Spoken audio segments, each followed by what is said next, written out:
welcome to the deep dive. For you, the learner, who really wants to get to the heart of something without, getting too bogged down. Someone who appreciates those moments where it's like, oh, it all clicks, and without feeling overwhelmed. That's you. Today, we're going deep, really deep into Cormac McCarthy's The Road. We've got these incredibly powerful excerpts, and we're going to pull out the essential stuff, the really important insights. Yeah, just reading through these, it really throws you right in. You're suddenly right there with this father and son in this world that's been completely, utterly transformed. And, it's not just like a bad storm, it's total societal collapse. And it's the picture that's painted is just, wow, the atmosphere is so heavy. Yeah. You've got the nights described as this dark beyond darkness. You have these relentless gray days. And then the ash, it's everywhere. I mean, everywhere you look, they're heading south, which, well, it seems pretty clear that they're driven by this, primal need to escape the winter. Right. To survive. Yeah, absolutely. So in this deep dive, what we're going to do is really try to understand, the core of their experience, the world itself, this ruined world, and also this bond between them, between the father and son, which it really sustains them. And even in all this bleakness, you'll find these moments surprising and deeply human moments. Okay, so let's start with the environment.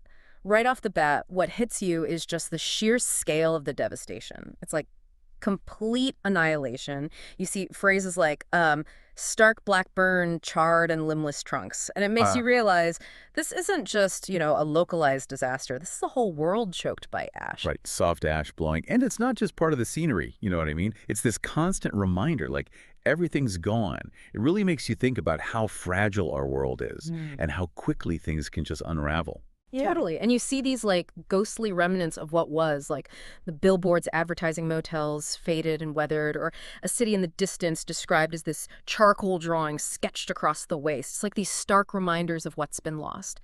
And what's really striking at first is the lack of life. There's no sign of other people, no smoke from fires, nothing. It's like the world has been completely emptied. Yeah. And that image of the ashes of the late world carried by these, bleak and temporal winds, it really emphasizes the finality of what's happened. Oh, yeah. It really does. And then as they journey, we start to see these glimpses into this new reality, these really unsettling glimpses. There's this creature in a cave. It has eyes dead white and sightless, these alabaster bones. And get this, a brain that pulsed in a dull glass bell.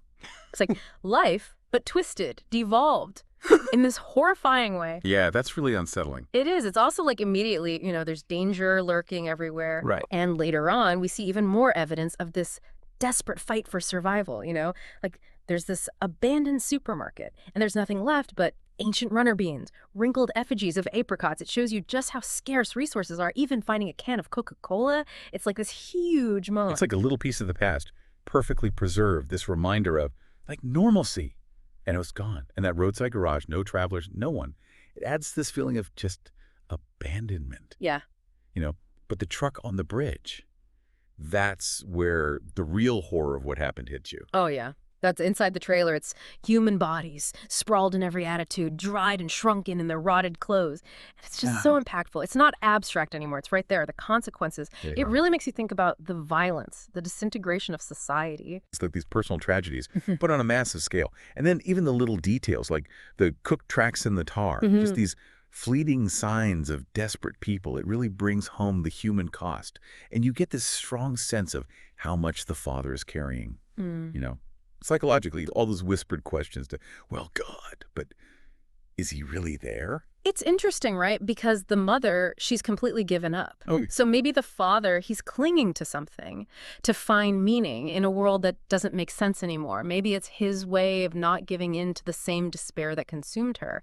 And the journey itself, it's incredible. They go through these completely different terrains, aluminum houses, second growth timber, a great gulf to the south that's been burned away, this ash and scabland, even snow-covered mountains. Wow. It's vast, but it's also this unsettling uniformity to the devastation. It's everywhere. It really is. So let's talk about the heart of these excerpts, which to me is the relationship between the father and son. It's so profound. The father's protectiveness. Yeah. It's just overwhelming. He's always reaching out to touch the boy, and he sees him as his reason for being.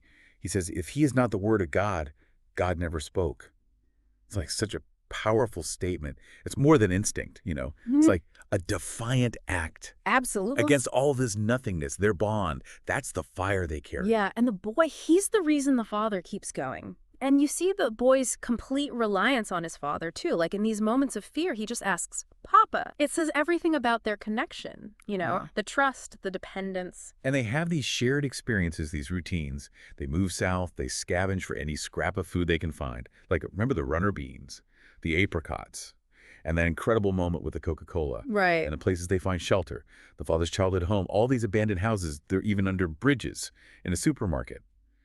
And then they discover this bunker. It's like these locations, they marked their progress. Yeah. Uncertain progress, but still. And then there are these really tender moments, like the father making cocoa for the boy, washing him in this freezing river, sharing their last tin of pork and beans. It shows how deep their bond is, how committed he is to the boy's well-being, even when there's almost nothing left. Right. But then there's also this undercurrent of despair. Yeah. Like the mother.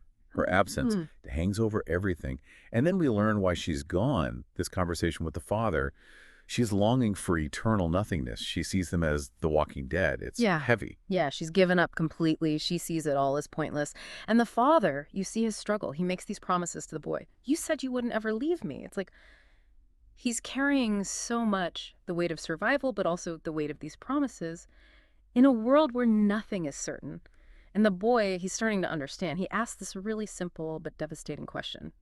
Are we going to die now? It just cuts to the heart of it, And then towards the end, there's this idea that keeps coming up about carrying the fire. It's like more than just surviving. It's about preserving something human, like morality maybe, memory, love, in a world that's lost so much. That's really powerful. And it's not like they're completely alone. They do encounter other people. Yeah. And it's almost always dangerous. They're these groups. Yeah. The ones with the canister masks and the clubs and that thief with the butcher knife. It shows how everything is broken down. It's a constant threat. Yeah, it really underlines how society has completely fallen apart and how desperate people are. The father, he's always on edge. He has to be. Exactly. And then there's Easley. Right, Easley. This old, weary man they meet. He's got this philosophical take. He says tomorrow wasn't getting ready for them, and he relies on the kindness of strangers, even though he doesn't want to admit it. It's like he's a leftover from the old world. He really is. He's resigned, skeptical. He even questions whether the boy's an angel or a god, and then he leaves them, and they're alone again. Yeah. It shows how fragile human connection is in this world. And then finally, there's the man in the ski parka. Oh, yeah. He says he's one of the good guys. Right. And it's like there's this glimmer of hope, or maybe just more uncertainty. The boy is wary, and the father tells him about the pistol. It's like trust is so rare now. Right. And it could be dangerous. So what do you think? Does that last encounter, does it signal a change, or is it just another threat? That's a really good question. I mean, what does being one of the good guys even mean now? When everything's gone, it's a turning point, maybe, but definitely risky. Totally. And through it all, the main thing is survival. It's amazing how resilient they are, how resourceful. They're always searching for supplies. They scavenge buildings. They find this cellar full of canned goods. And later, there's even more stuff on the ship. Yeah, they use whatever they can find. It's incredible. Even a can of peaches is like, this treasure. Yeah. Not just food, but a little bit of comfort. Right. And their tools, they're so important. The binoculars, the cart, the lighter, the knife is crucial. Even the shovel when they have to open that hatch. Yeah. And the bunker, that's a huge moment. The stove, the heater, that map. It's like a haven compared to what they're used to.